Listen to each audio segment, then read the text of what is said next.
Si Marc Aurèle vivait aujourd'hui, il ne fuirait pas les réseaux sociaux. Il ne se plaindrait pas du bruit du monde. Il ne chercherait pas à contrôler les autres, ni à courir après la validation. Il aurait appris à rester calme, même au milieu du chaos. Alors, que ferait-il à ta place? Avant de t'expliquer comment penser comme Marc Aurèle en 2025, laisse-moi te dire qui il était vraiment. Ni un moine, ni un coach, mais un empereur.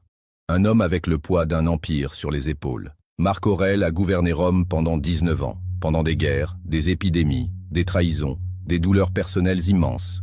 Et pourtant, il est resté lucide, calme et juste. Il ne parlait pas, il écrivait à lui-même.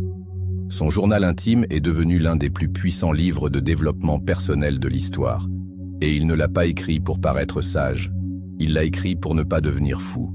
Il se posait des questions simples, il se forçait à revenir à l'essentiel. Il essayait d'être un bonhomme, dans un monde qui le poussait à devenir un monstre. Alors aujourd'hui, on ne va pas juste citer Marc Aurèle, on va essayer de penser comme lui, pour survivre et s'élever dans notre propre empire moderne. Et si le sujet t'intéresse et que tu veux maîtriser ton esprit dans un monde bruyant et chaotique, abonne-toi maintenant et active la cloche de notification. On commence. 1. Affronte chaque difficulté comme une opportunité de grandeur. Marc Aurèle disait « Ce qui fait obstacle à l'action fait avancer l'action. Ce qui est sur le chemin devient le chemin. » Cela voudrait dire que l'obstacle n'est pas un mur, c'est un levier.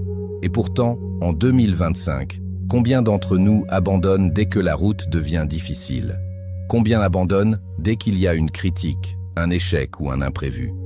On se dit « Ce n'est pas pour moi, ce n'est pas le bon moment, j'ai trop de problèmes. » Mais Marc Aurèle nous répondrait